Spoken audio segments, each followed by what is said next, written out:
सीमा अपने माता पिता की बहुत लाडली थी। 3 बड़े भाइयों की बहन थी। कोई भी चीज़ मांगने पर उसी वक्त सामने हाजिर हो जाती। पूरे घर में रौब था उसका। पूरे परिवार और नौकरों पर राजकुमारी की तरह हुक्म चलाती थी सीमा। स्कूल में भी रौब था उसका। बड़े घर की लाडली जो थी वह। ऐसे ही उसने कॉलेज में दाखिला लिया।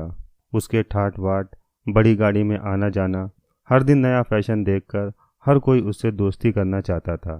थोड़े ही दिनों में उसके बहुत से दोस्त बन गए।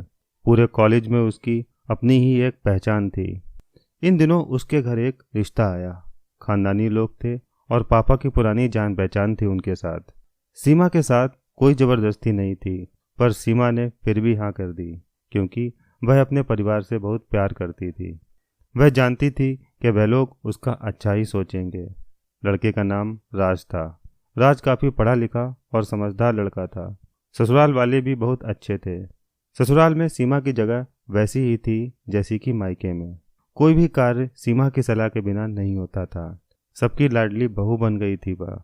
फिर उसके घर एक बेटे का जन्म हुआ। राहुल सीमा को जान से प्यारा था। पोता पाकर ससुराल वाले तो फूले नहीं समाते थे। सीमा कभी कभी सोचती थी कि उसकी किस्मत कितनी अच्छी है। उसका हर अपना उससे कितना प्यार करता है। चाहे जीवन में कैसा भी समय आए, मेरे अपने हमेशा मेरे साथ है। मैं कभी अकेली नहीं हो सकती। कितनी खुशकिस्मत हूँ मैं।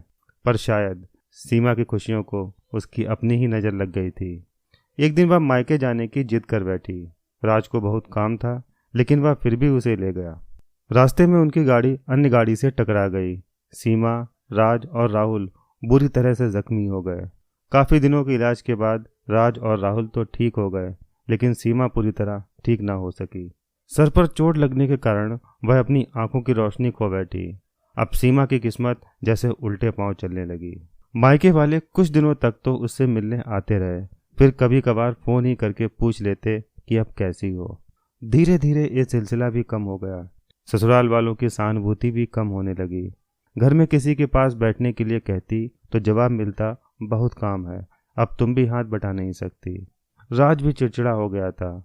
बस राहुल ही था उसके साथ, जिसके साथ हंसते खेलते उसका वक्त गुजरता।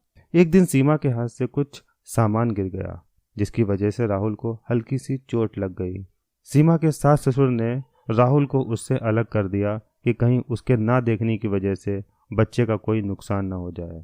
सीमा अंदर से टूट चुकी थी। एक दिन उसने सबके सामने मायके जाने की इच्छा रखी, तो राज उसे तुरंत मायके छोड़ आया, जैसे कि वह यही चाहता था। लेकिन राहुल को उसके साथ नहीं भेजा गया। सीमा कभी राहुल से दूर नहीं रही थी, पर अपनी कमी के कारण उसने ज़्यादा बहस नहीं की।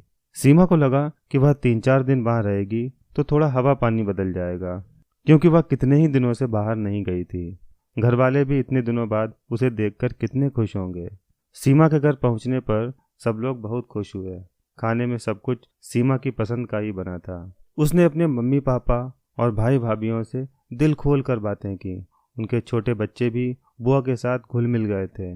रात को सोने के वक्त जब वह कपड़े बदलने लगी तो उसे पता लगा कि उसका बैग तो बहुत भारी था। वह सब समझ गई। वह बहुत उदास हो गई। कुछ दिनों तक तो सब ठीक रहा, फिर जैसे सब बदलने लगा। सबका व्यवहार बदल रहा था। वह लोग जैसे थक चुके थे उससे। सब लोग घुमा फिराकर पूछने लगे कि राज कब आ रहा है उसे ले जाने।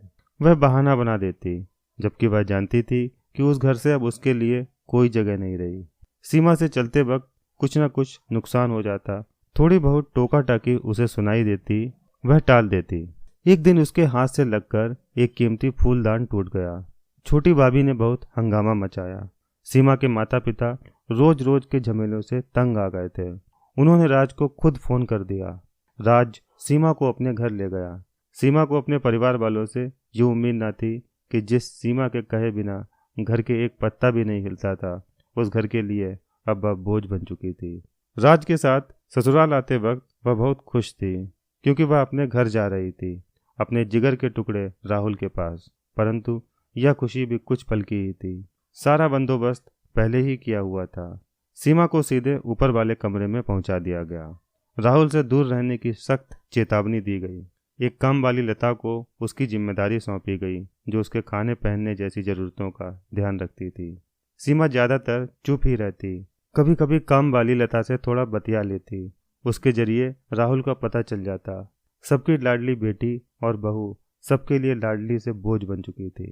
दोस्तों, अगर आपको यह कहानी अच्छी लगी हो तो इस वीडियो को लाइक करें व हमारे चैनल को सब्सक्राइब अवश्य करें। वीडियो को पूरा देखने के लिए आपका दिल से धन्यवाद।